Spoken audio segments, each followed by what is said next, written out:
Burraco. So, good morning, thank you for your presentation, this talk. So, for sure you know, plasticity is the ability of the organism to modify its phenotype in response to change in the environment.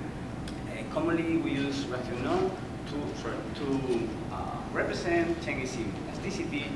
So for here, we have two different genotypes responding to a particular environmental factor. Comparing this response, comparing the slope between the different genotypes, we can see how different, how plastically different these genotypes are.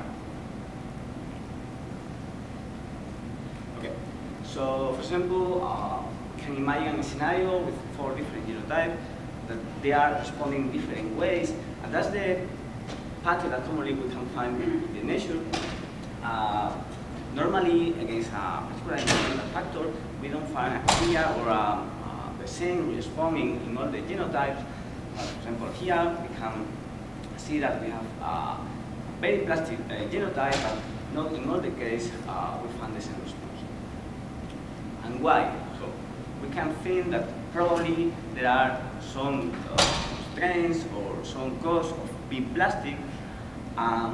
Some theoric studies and also empirical studies have tried to correlate life history traits or fitness traits with the degree of plasticity. So we will wait that more plastic organisms should present some cause in fitness person. So just to remark, here we are studying the maintenance cost of plasticity, that are these costs that the genotype needs to detect and to respond to environmental factors that are completely different to this cost that organisms need to produce the response. So this is the cost after the response, and this is the cost that they need to have the mechanism to detect and to respond to the environmental condition. So for that we are using amphibian tadpoles that are so plastic generally against different stressors, and in this case we are using Pelvates tadpoles that are so plastic because they spend like between 4 and 6 months in the ponds, so they have to be so plastic because if not they cannot survive in the different stressful. And particularly we are studying here the plastic response against predator present and against pond drying because it's very well studied the plastic response that they have against both factors.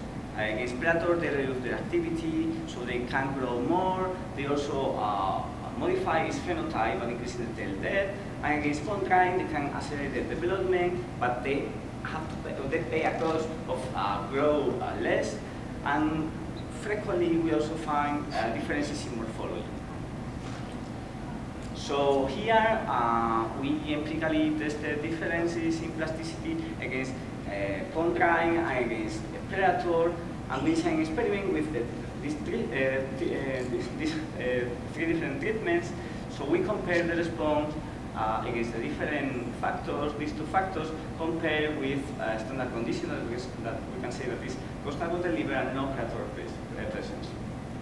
In total, we compared the plastic response in 20 seed chips, and we replicated 10 times each seed chip in its treatment for a total of 600 experimental units.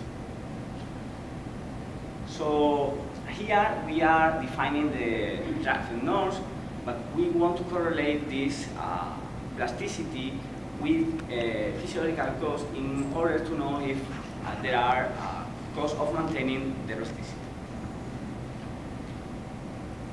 Sorry. Yeah, sorry. So to test if there are physiological costs of maintaining the plasticity, we ran a parallel simultaneous experiment in which we define some physiological parameters for this 20 seed chip. Sorry. And we replicate 10 times each seed chip for a total of 200 experimental units. Which parameter we define? Well, we think that all these parameters can or make sense to be studied and to correlate like plasticity cost.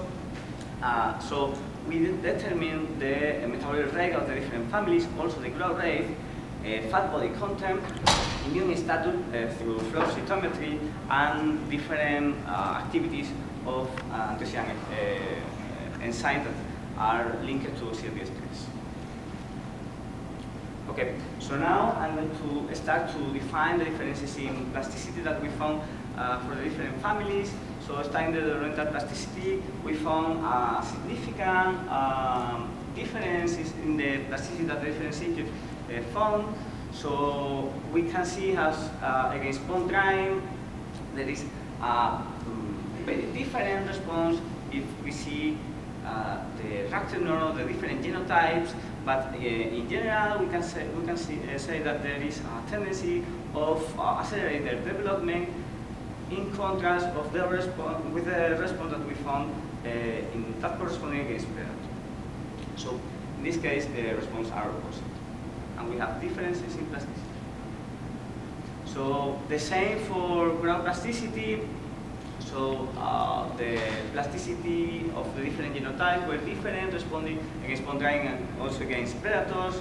And also the tendency that we find responding to the different factors was opposite, because tadpoles grow less responding against bone drying, but they grow more, they were bigger at metamorphosis when they respond to predators. And finally, we also determined the morphological plasticity, and for that we put 23 landmarks, and we did some multivariate analysis in order to find differences in the morphological plasticity between the different stages. And with all this multivariate analysis, we can see like the first component explain the 80% of the variance, but we only find differences in plasticity in the first component that is explaining change in the insertion of the tail in the tadpole body. And statistical results also show differences in plasticity between the different families. But in this case, the pattern of this response, or the tendency responding against the different factors, were not so clear, so we cannot speak about any tendency responding against bone drying or against predator.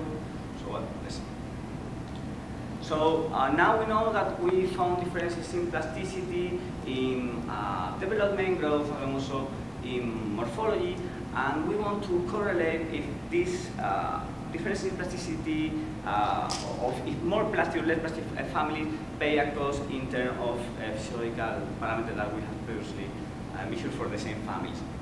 So here we can see the developmental plasticity against predators. So these are more plastic family because they delay the time to metamorphosis. That is the pattern that we are expecting. More plastic family have higher levels of glutathione peroxidase activity. So in a positive correlation, we can see that these are some physiological causes that this family are playing just for being plastic. What is glutathione peroxidase? This enzyme is one of the most important antioxidant enzymes, and high level of this enzyme correlate with high level of oxygen free radical. So we can say that more plastic families are playing some cause in terms of antioxidant activities. We also found a positive correlation between growth plasticity against predator and the ratio granulocyte lymphocyte. It's a similar pattern that we found previously with the glutathione peroxidase activity. What is this ratio? So normally, individuals responding against stressful condition activate the HPA axis.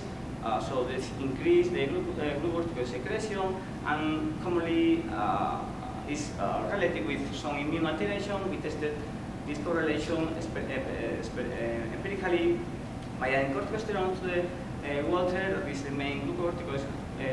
Is the main glucorticoid in amphibian larvae, and we found a clear increase of granulocyte lymphocyte. Just to let you know what means the increase of the ratio. And finally, we found a positive correlation also between morphological plasticity against predator and glutathione peroxidase as we previously found with the developmental plasticity. Finally, we also compare the developmental plasticity against spawn drying with the developmental plasticity against predator, and we found a negative correlation between both plasticity.